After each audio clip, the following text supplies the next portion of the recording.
Students, we will discuss about the important news. First news is regarding the Kolkata के perspective से है। Students, Kolkata के वहाँ पे जो मेडिकल डॉक्टर्स हैं उनके द्वारा कंटिन्यूस प्रोटेस्ट वो किया गया है।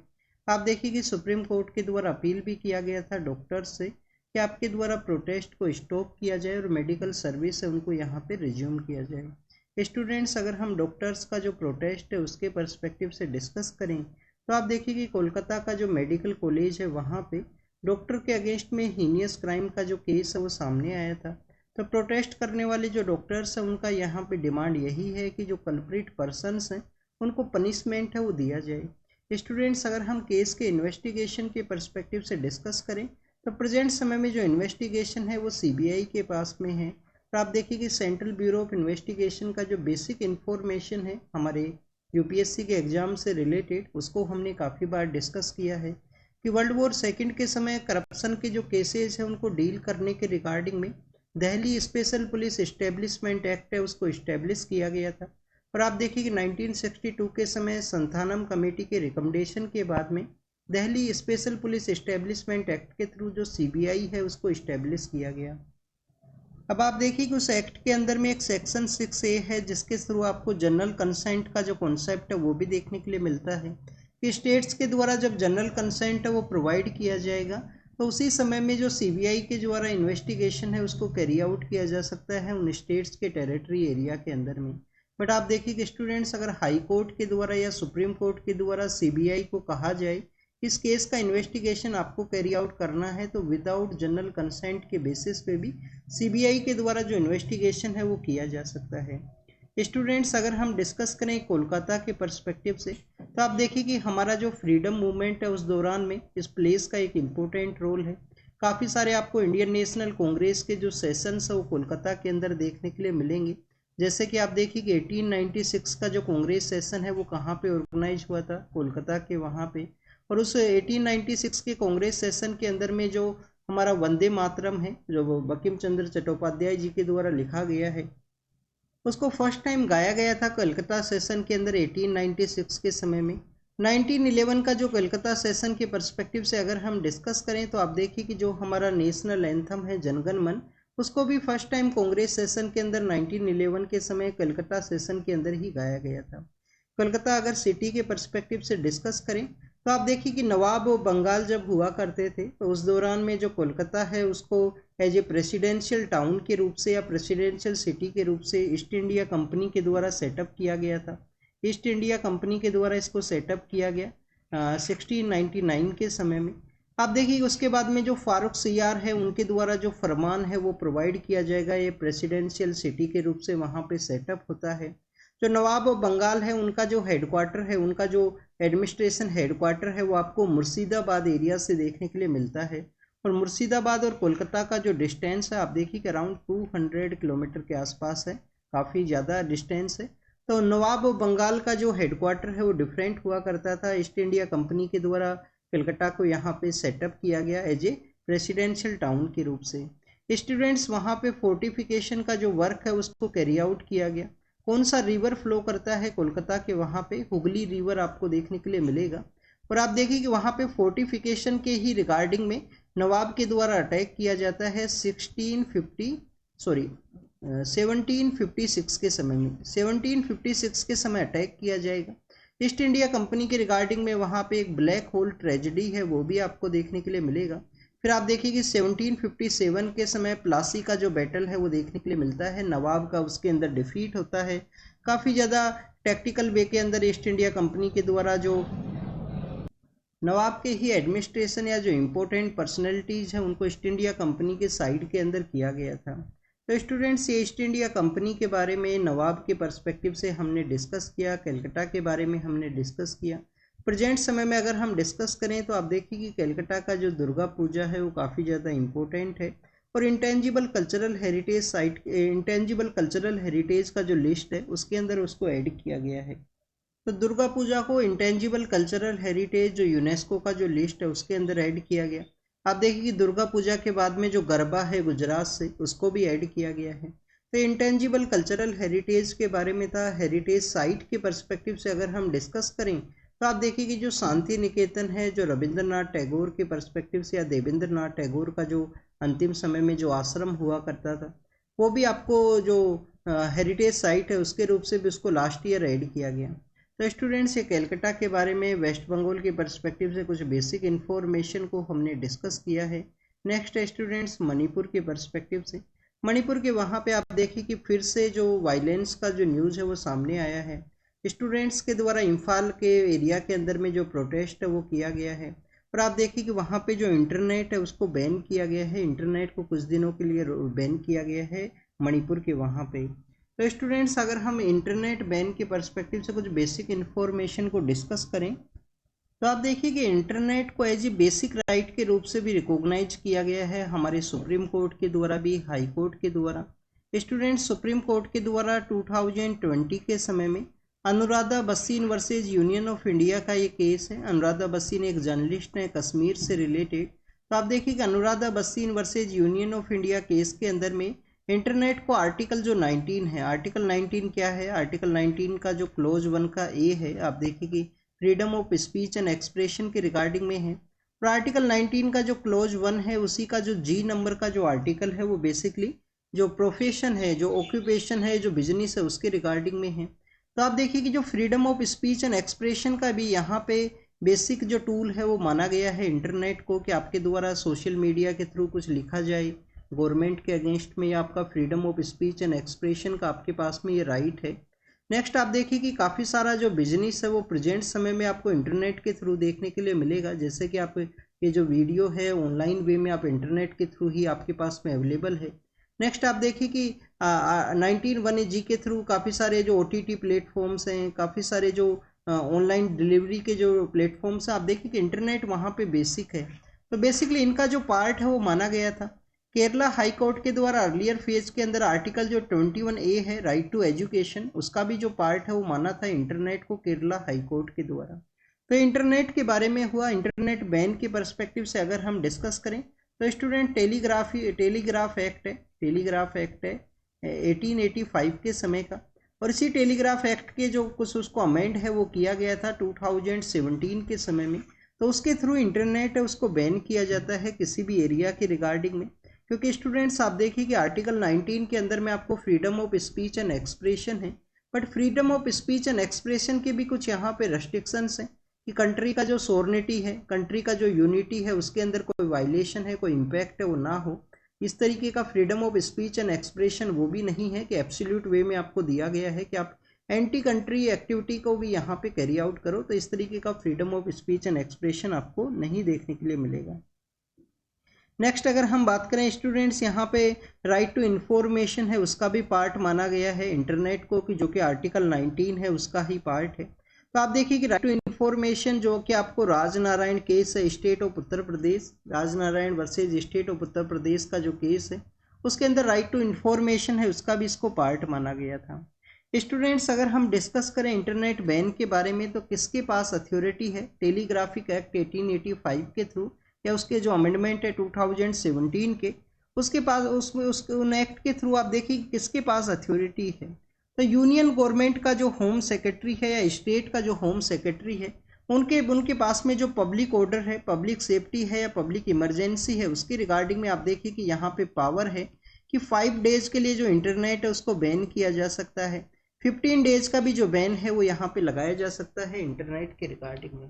इंडिया के अंदर आप देखिए कि काफ़ी बार जो इंटरनेट बैन है वो देखने के लिए मिलता है, बट काफ़ी बार इसके जो पॉजिटिव इम्पैक्ट भी सामने आए हैं। जैसे राजस्थान के अंदर में आप देखिए कि एग्जामिनेशन के समय जो इंटरनेट है उसको बैन किया जाता है, क्योंकि इंटरनेट का जो यूटिलाइजेशन देखने के लिए मिला था, पेपर के जो लीक है उसके रिगार्डिंग में उसका एक यूज है वो देखने के लिए मिला था। और भी काफ़ी सारी जगह ऐसे क्राइम्स है जिनको रोका गया है इंटरनेट बैन की वजह से। उसके नेगेटिव भी हैं कि काफ़ी सारी इमरजेंसी सिचुएशन के समय इंटरनेट को बैन कर दिया गया, वहाँ पे जो साइक्लोनिक कंडीशन है, इमरजेंसी हेल्प है, वो लोगों के द्वारा अपनी जो प्रॉब्लम्स है वो नहीं बताई गई। तो स्टूडेंट्स, ये बेसिकली इंटरनेट बैन के बारे में था। नेक्स्ट आप देखिए कि विशाखापट्टनम का जो कोस्टल एरिया है उसको शो किया गया है।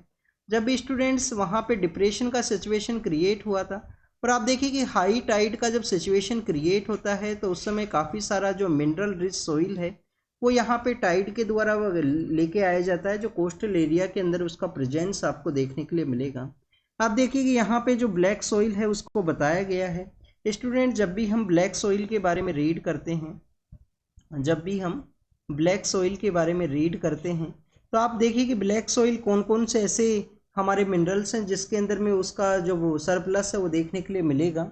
तो स्टूडेंट्स, आप देखिए कि पोटास है, पोटास के अलावा जो ह्यूमस है उसका जो प्रेजेंस आपको अच्छे से देखने के लिए मिलता है। बट जो ब्लैक सॉइल है वो भी लैकिंग के अंदर में है। नाइट्रोजन का जो लैकिंग है, या आप देखिए कि जो फॉस्फोरस का जो लैकिंग है वो आपको देखने के लिए मिलता है ब्लैक सॉइल के अंदर में। स्टूडेंट, जो मैक्सिमम सॉइल्स हैं, मैक्सिमम सॉइल्स के अंदर में जो लैकिंग जो न्यूट्रिएंट आपको देखने के लिए मिलेगा, जैसे कि रेड सॉइल है, एलुवियल सॉइल है, सॉरी एलुवियल नहीं, ब्लैक सॉइल है, रेड सॉइल है, लेटराइट सॉइल है, इन सभी के अंदर में जो आपको लैकिंग जो मिनरल जो देखने के लिए मिलता है वो आपको देखने के लिए मिलता है नाइट्रोजन। और आप देखिए कि जो एलुवियल जो सॉइल है उसके अंदर में जो नाइट्रोजन है उसका जो प्रेजेंस है वो आपको देखने के लिए मिलता है। वहाँ पे जो नाइट्रोजन का जो प्रेजेंस है वो हुआ करता है। बट वो जो सॉइल है एलुवियल सॉइल, वो फॉस्फोरस के अंदर में आपको उसका जो लैकिंग है वो देखने के लिए मिलेगा।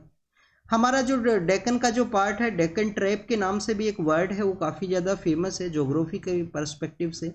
ब्लैक सॉइल को रेग्यूर सॉइल के नाम से भी जाना जाता है। क्लाइमेटिक कंडीशन है, इसका जो पेरेंट रॉक का जो मटेरियल है उसका आप देखिए कि वोल्केनिक का जो एक्टिविटी है उनका एक इम्पोर्टेंट रोल है हमारे यहाँ पे जो डेक्कन ट्रैप है उसके प्रेजेंस के रिगार्डिंग में। नेक्स्ट अगर हम डिस्कस करें तो स्टूडेंट्स गाजा स्ट्रिप के बारे में है। आप देखिए कि इजराइल का जो मैप है वो आपको पता होना चाहिए। सपोज कीजिए इजराइल का मैप है, यहाँ पे जो गाजा स्ट्रिप है वो सिचुएटेड है। आप देखिए गाजा स्ट्रिप का जो सदर्न पार्ट है वो साइनाई पेनिनसुला के साथ में एरिया शेयर करता है, जो कि इजिप्ट का पार्ट है। यहाँ पे अगर हम डिस्कस करें नॉर्दर्न पार्ट के अंदर कौन है स्टूडेंट्स, लेबनान है।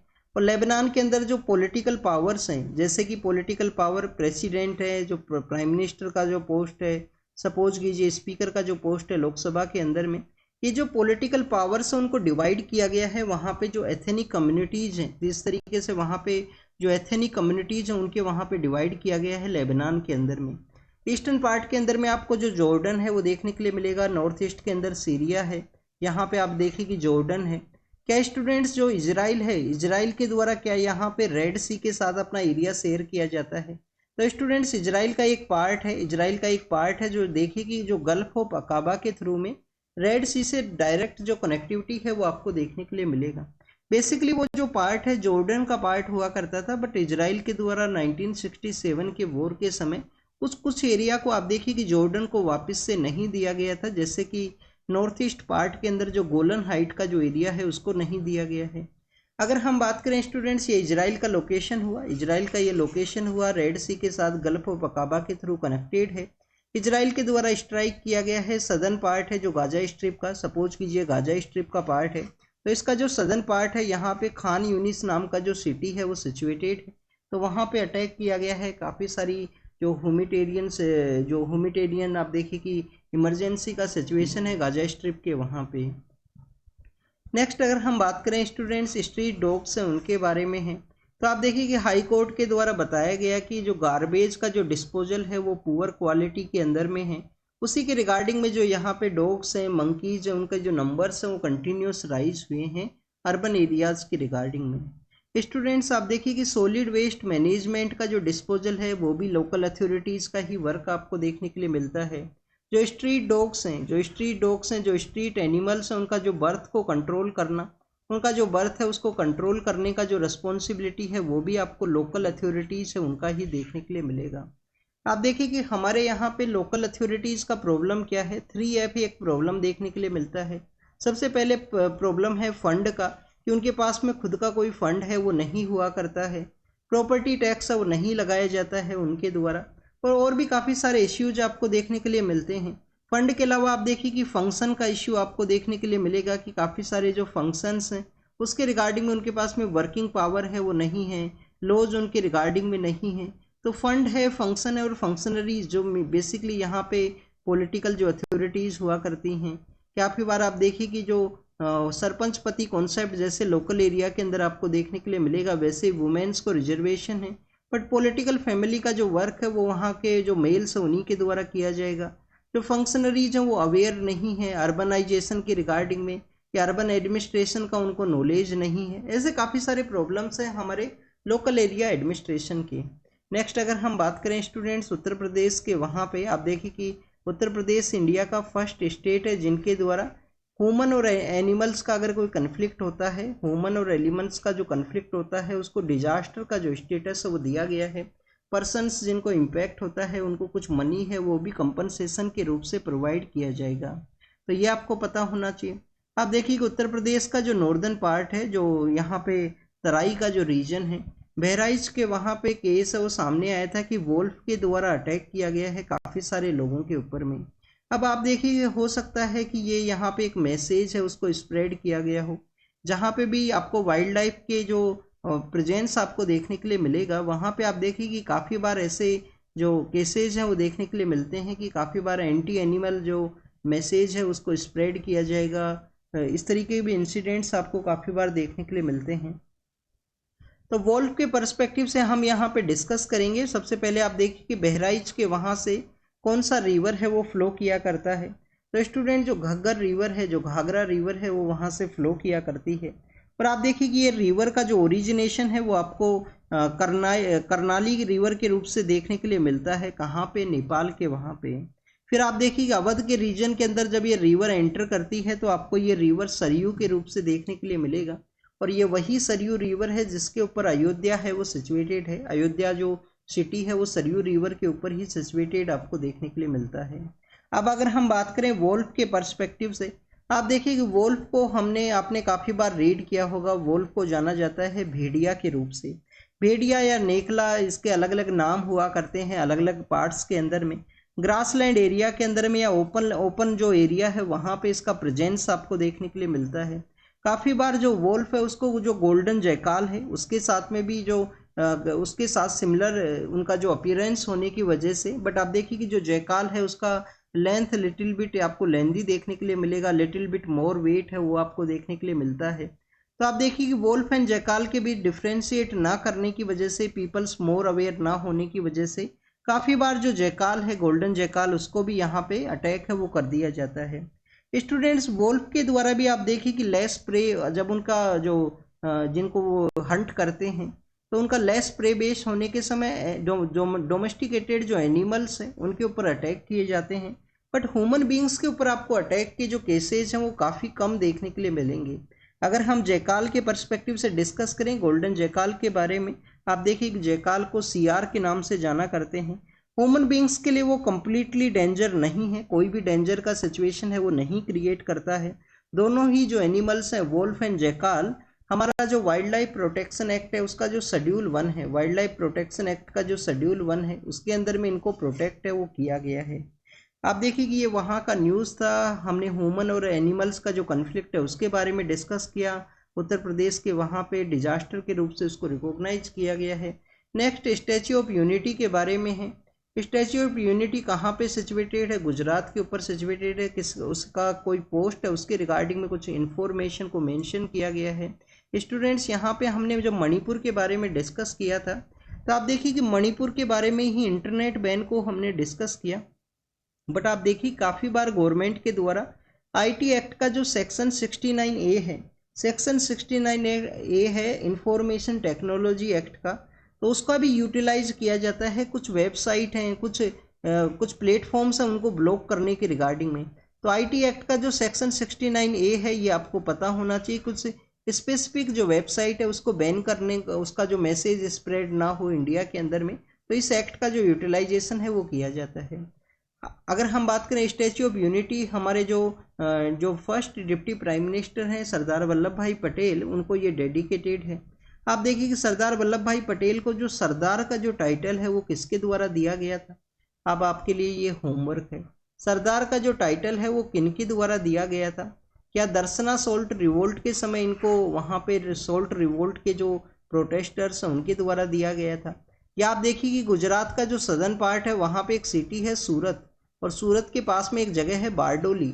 सूरत के पास पे वहाँ पे एक जगह है बारडोली, या बारडोली के अंदर जो वुमेन्स हैं उनके द्वारा जो हमारे वल्लभ भाई पटेल साहब हैं उनको सरदार का जो टाइटल है वो दिया गया था। तो ये आपका होमवर्क है, आपको ज़रूर से पता होना चाहिए।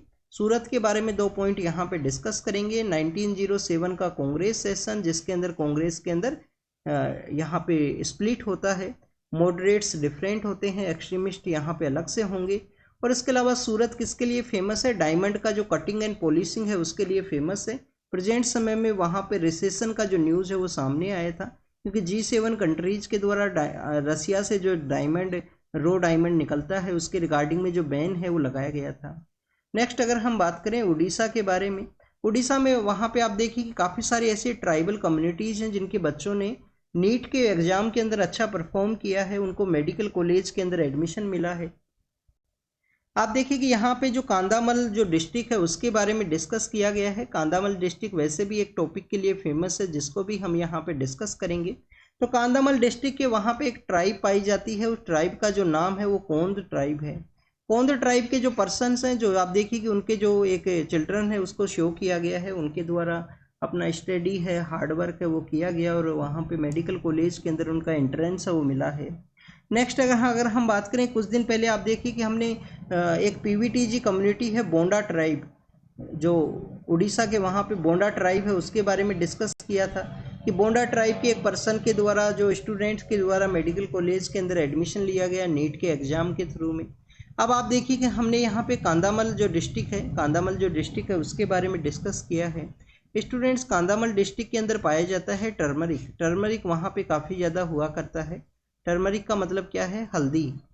हल्दी आप देखिए कि फूड के अंदर में हमारा जो कुकिंग है उसके अंदर यूज किया जाता है।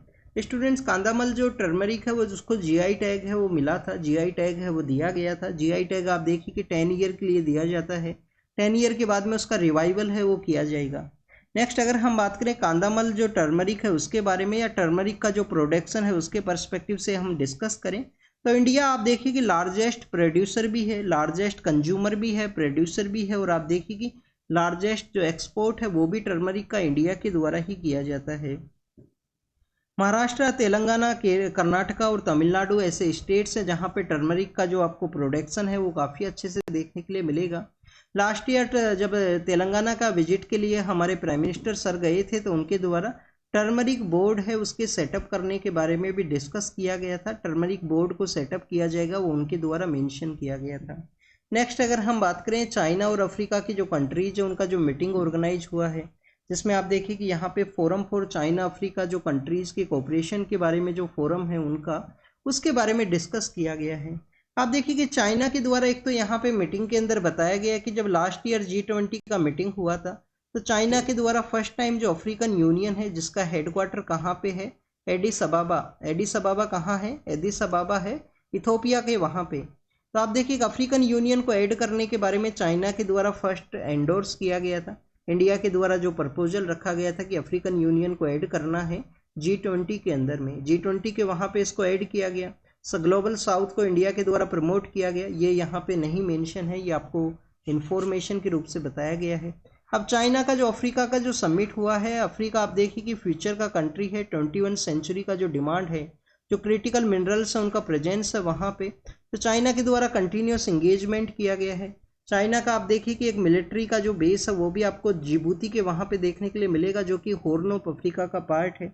चाइना के द्वारा स्टूडेंट्स यहाँ पे जो ग्लोबल सिक्योरिटी इनिशिएटिव है, ग्लोबल सिविलाइजेशन इनिशिएटिव है, ग्लोबल डेवलपमेंट इनिशिएटिव्स है, उनको लॉन्च किया गया है। और भी काफ़ी कुछ ऐसे इनिशिएटिव्स देखने के लिए मिलेंगे उनके जो बेल्ट ऑन रोड इनिशिएटिव के ही सिमिलर लाइन के ऊपर में। अब आप देखिए कि आपसे जब GS2 के अंदर क्वेश्चन पूछा जाता है IR के पर्सपेक्टिव से, तो GS2 के पेपर के अंदर एक सिलेबस आपको देखने के लिए मिलेगा कि हमारे यहाँ पे जो नाइबर एरिया के अंदर जो डेवलपमेंट हुआ है, जो पड़ोसियों के अंदर जो डेवलपमेंट है, वो इंडिया के पर्सपेक्टिव से किस तरीके से इम्पोर्टेंट है। इंडिया के पर्सपेक्टिव से आपसे मैक्सिमम क्वेश्चन है वो पूछे जाते हैं। तो स्टूडेंट्स, चाइना ने जो समिट को ऑर्गेनाइज किया, इंडिया को भी आप देखिए कि कंटिन्यूस जो समिट है उसको ऑर्गेनाइज करना चाहिए अफ्रीकन कंट्रीज के साथ में। इंडिया अफ्रीका जो फोरम समिट है, इंडिया अफ्रीका जो फोरम समिट है वो भी आपको देखने के लिए मिलता है। 2015 के समय लास्ट टाइम कंडक्ट हुआ था। और आप देखिए कि 10 ईयर का गैप है, अब 10 ईयर का गैप नहीं रखना चाहिए, कंटिन्यूस इंगेजमेंट है उसको कैरी आउट किया जाए, स्ट्रॉन्ग बॉन्ड है उनको क्रिएट किया जाए, फाइनेंशियल प्रायोरिटीज़ है उनको रखा जाए, कल्चरल जो लिंकेज है उनको भी यहाँ पे सेटअप किया जाए। तो उन्हीं सब एरियाज को यहाँ पे बताया गया है चाइना अफ्रीका फोरम जो समिट है उसके रिगार्डिंग में। यूनाइटेड अरब अमीरात के आप देखिए कि अबू धाबी के जो क्राउन प्रिंस हैं वो इंडिया के लिए आए थे, वहाँ के जो मिनिस्टर हैं उनके द्वारा यूनाइटेड अरब अमीरात और इंडिया के जो रिलेशंस है, जो किस तरीके से ट्रस्ट एंड रेस्पेक्ट को यहाँ पे कैरी आउट किया गया है, उनके द्वारा इस तरीके से यहाँ पे डिस्कस किया गया। उनके द्वारा बताया गया कि जो अबू धाबी के जो क्राउन प्रिंस है वो राजघाट का जो विजिट के लिए गए हैं, वहाँ पे जो मोहनदास करमचंद गांधी हैं उनका आप देखिए कि मेमोरियल है, और राजघाट के एरिया के अंदर में उनके द्वारा आप देखिए कि जो ट्री है उसको बेसिकली प्लांट है वो किया गया।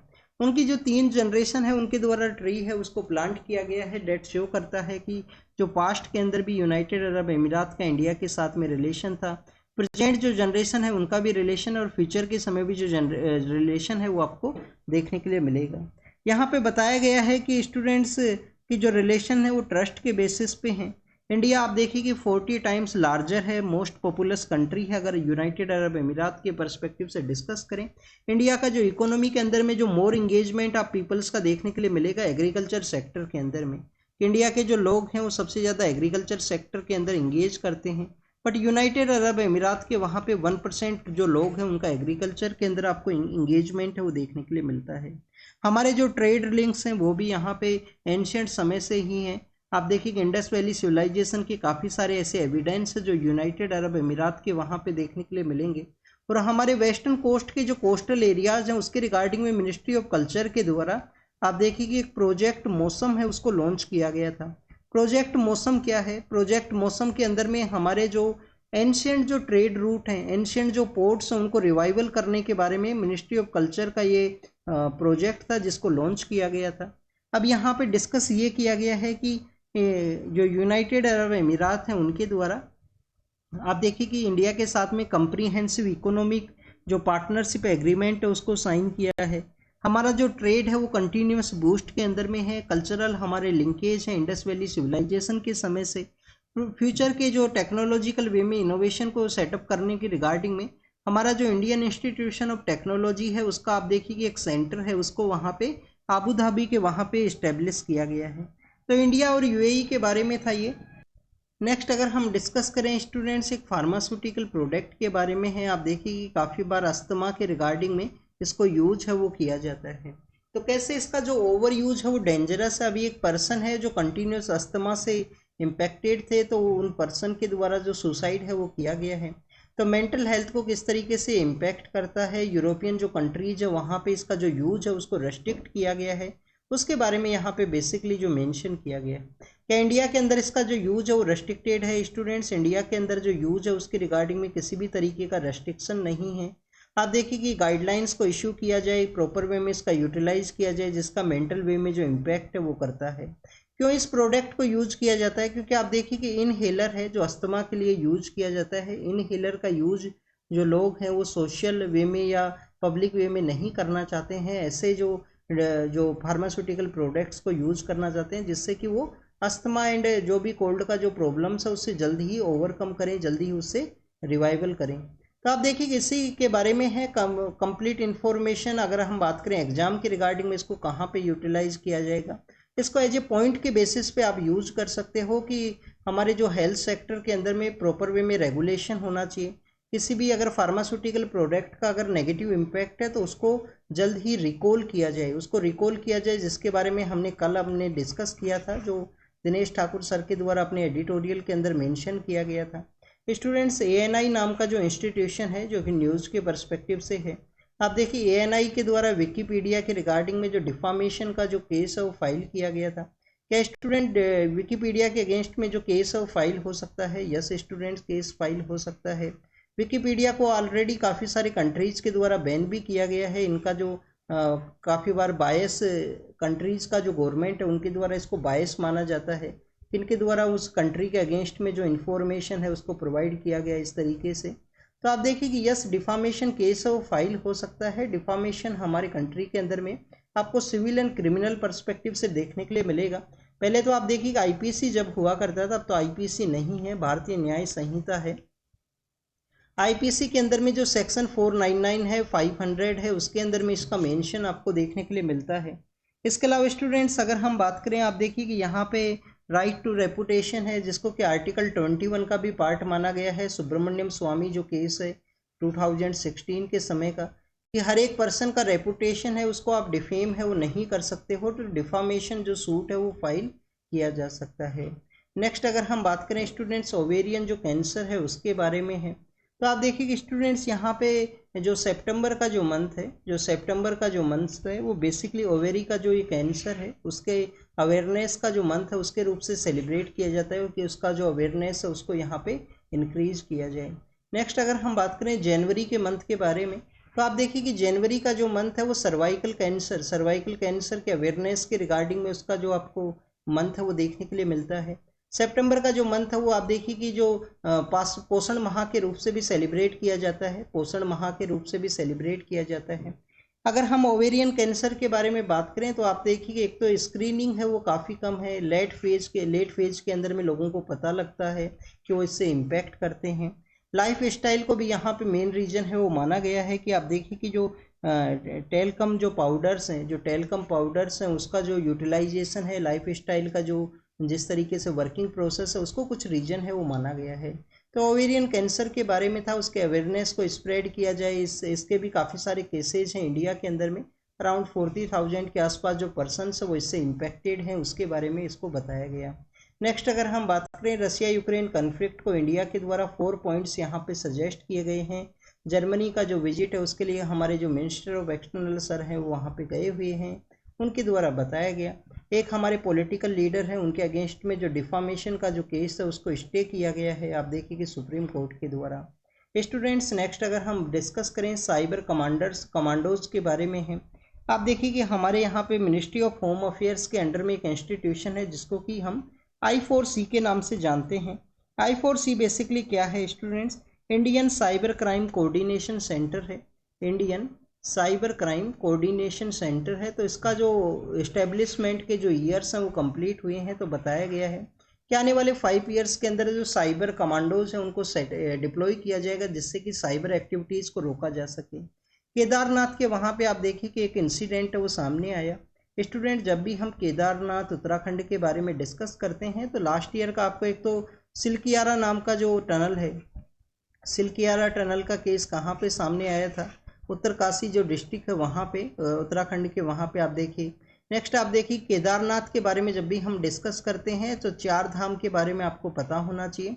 4 धाम यात्रा भी वहाँ पे देखने के लिए मिलता है। सपोज कीजिए उत्तराखंड है, ये रीजन कौन सा है, कुमायूं का रीजन है। ये रीजन कौन सा है, गढ़वाल का रीजन है। यहाँ पे नॉर्दर्न पार्ट के अंदर में 4 आपको इंपॉर्टेंट प्लेसेस देखने के लिए मिलते हैं। सबसे वेस्ट पार्ट के अंदर में है स्टूडेंट्स यमुनोत्री, फिर है स्टूडेंट्स गंगोत्री, फिर है स्टूडेंट्स केदारनाथ, फिर है स्टूडेंट्स बद्रीनाथ। अभी आप ये जो वे है इसको याद रखना, यमुनोत्री है, गंगोत्री है, केदारनाथ है, बद्रीनाथ है, ये जो 4 प्लेसेज हैं। आपसे मैच है वो करवा लिया जाए, east to west, west to east, इस तरीके से मैच है वो करवाया जा सकता है। तो ये 4 प्लेसेज के रिगार्डिंग में एक 4 धाम यात्रा है उसके बारे में भी आपको पता होना चाहिए। नेक्स्ट अगर हम बात करें इलेक्ट्रिसिटी की वजह से रूरल एरियाज़ के अंदर जो प्रॉस्पेरिटी है, काफ़ी सारा जो बेनिफिट है वो देखने के लिए मिला है। तो आप देखिए कि स्टडी के अंदर ये सामने आया है 2005 के समय जब कांग्रेस का गवर्नमेंट हुआ करता था। तो आप देखिए जब भी जिस पॉलिटिकल पार्टी का गवर्नमेंट रहेगा तो मैक्सिमम उनके द्वारा कोशिश की जाती है कि उनके जो फाउंडर्स हैं, उनके जो पॉलिटिकल लीडर्स हैं, उनके नेम के ऊपर कोई स्कीम है वो चलाया जाए। तो आप देखिए कि उस समय एक स्कीम चला करता था, राजीव गांधी ग्रामीण विद्युत योजना है। फिर बाद में हमारे जब न्यू गवर्नमेंट पावर के अंदर में आती है उनके द्वारा आप देखिए कि सौभाग्य स्कीम है उसको चलाया गया, इलेक्ट्रिफिकेशन है उसको अचीव किया गया। हमारे कंप्लीट ऑल ओवर इंडिया के जो विलेजेस हैं उसके अंदर इलेक्ट्रिफिकेशन है उसको अचीव किया गया। तो सौभाग्य स्कीम आपको लेटर फेज के अंदर देखने के लिए मिलेगा। तो लास्ट 10 to 20 ईयर्स के अंदर में जिस तरीके से इलेक्ट्रिफिकेशन को वर्क किया गया है रूरल एरियाज़ के अंदर में आपको लॉट्स ऑफ बेनिफिट है वो देखने के लिए मिलेगा। हमारे पीएम सर के द्वारा रिसर्च के रिगार्डिंग में नेशनल रिसर्च जो फंड बोर्ड है, आप देखिए कि नेशनल रिसर्च फंड बोर्ड का जो मीटिंग है उसको अटेंड किया गया है। अनुसंधान नेशनल रिसर्च फाउंडेशन के अंदर में इस बोर्ड को सेटअप किया गया था। आप देखिए कि अनुसंधान जो नेशनल रिसर्च फाउंडेशन है उसका बेसिक मैंडेट क्या है, रिसर्च को प्रमोट करना है, रिसर्च को जो प्रमोट करना है। बट आप देखिए कि नॉन गवर्नमेंट जो सेक्टर्स हैं उनको यहाँ पे रिसर्च एक्टिविटीज़ के अंदर किस तरीके से एंगेज किया जाए, फंडिंग प्रोवाइड करने के रिगार्डिंग में उसको भी यहाँ पे एक मेन पिलर के रूप से रखा गया है। हरियाणा के वहाँ पे लेजिस्लेटिव असेंबली के इलेक्शन से पहले हरियाणा का बेसिक इन्फॉर्मेशन को अगर हम डिस्कस करें, 1966 के समय हरियाणा क्रिएट हुआ था पंजाबी सूबा मूवमेंट के थ्रू में। और आप देखिए कि हरियाणा का जो कैपिटल है वो चंडीगढ़ है। एडमिनिस्ट्रेटिव जो टाउन है, एडमिनिस्ट्रेटिव जो प्लेस है वो आपको पंचकुला देखने के लिए मिलेगा। वैसे काफ़ी सारे जो एडमिनिस्ट्रेटिव ऑफिस है वहाँ पे ही सेटअप हैं। तो चंडीगढ़ के अंदर इनका कैपिटल है, जो कि एक शेयर्ड कैपिटल के रूप से हुआ करता है पंजाब एंड हरियाणा का। आप देखिए कि हरियाणा के अंदर में जो अनएम्प्लॉयमेंट है उसका जो सिचुएशन को बताया गया है कि वहाँ पे एम्प्लॉयमेंट का डिमांड है। इलेक्शन के अंदर भी एक बेसिक मैंडेट है, यूथ यहाँ पे एम्प्लॉयमेंट उनको चाहिए या वो आपको अब्रोड जाते हुए आपको देखने के लिए मिलते हैं।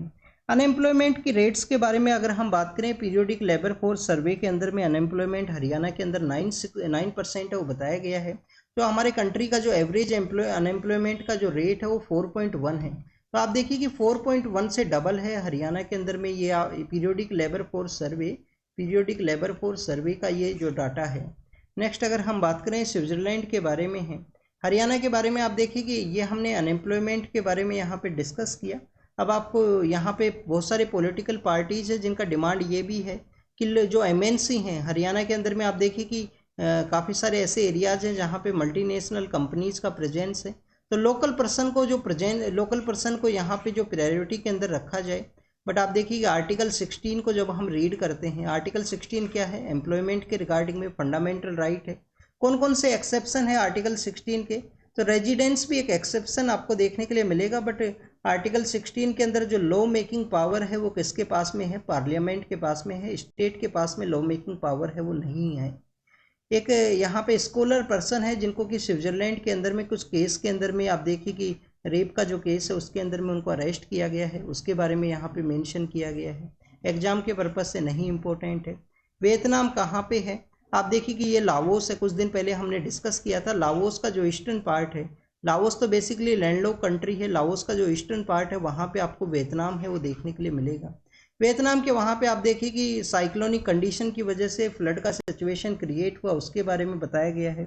नेक्स्ट यूक्रेन के द्वारा रॉकेट फायर किया गया मॉस्को के वहाँ पे, तो एक वुमेन के वहाँ पे हिट हुआ है, इसके बारे में मेंशन किया गया है रशियन अथॉरिटीज़ के द्वारा।